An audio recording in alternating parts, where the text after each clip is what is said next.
Camera rolling. Welcome back, America, to WREN News. It's great to see you all here for our Tuesday night broadcast.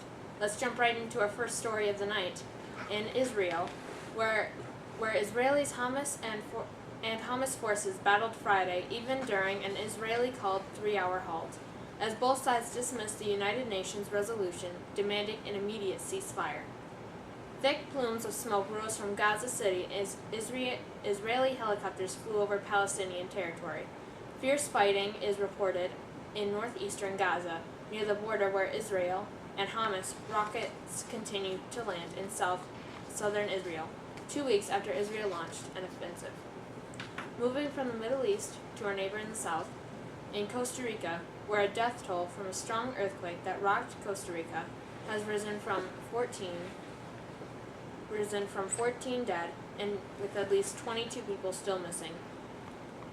The magnitude 6.1 earthquake shook the Central American nation Tuesday afternoon, collapsing homes and setting off landslides and blocked major highways and trapping hundreds of people, including foreign tourists, and damaging mountain towns. And now, to our national news, starting in New York, where the lessening of American jobs accelerated at a record pace at the end of the 2008 year, bringing the year's total job losses to 2.6 million, or the highest level in more than 6 decades. A sobering U.S. Labor Department jobs report Friday showed the economy lost 524,000 jobs in December and 1.9 million in the year's final 4 months, after the credit crisis began in September.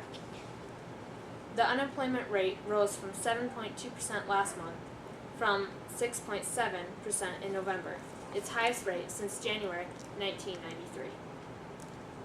We will bring you more news on this story as it develops, but we now are going to Tennessee, where the Tennessee Valley Authority, the federally owned utility, was sued on behalf of residents and property owners in eastern Tennessee, affected by a coal ash spill that dumped 1 billion gallons of sludge.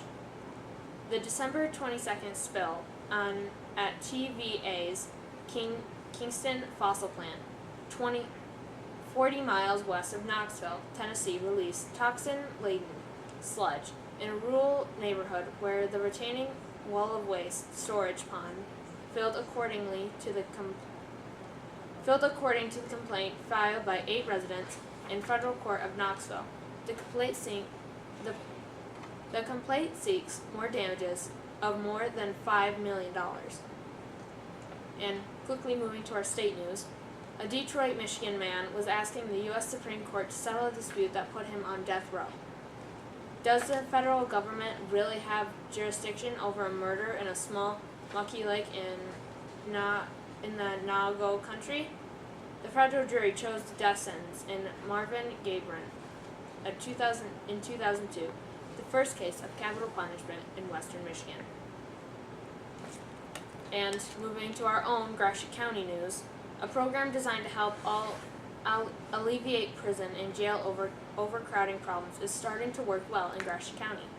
The Office of Community Corrections is rehabilitating by the County Board of Commissions a couple of years ago at the urging of Sheriff Rick Banksy.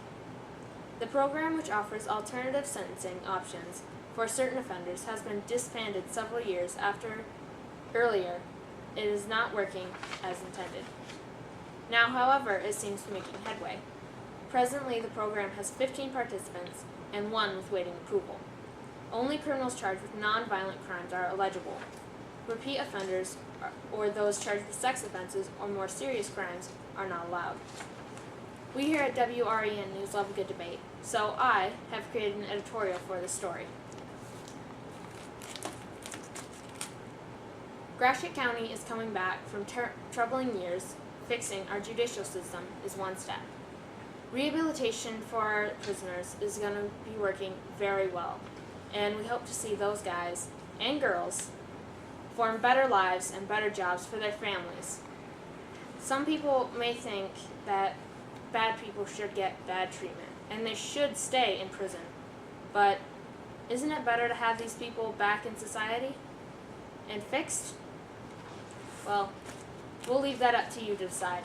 But hopefully you tune in next week for Wednesday night broadcast. Night.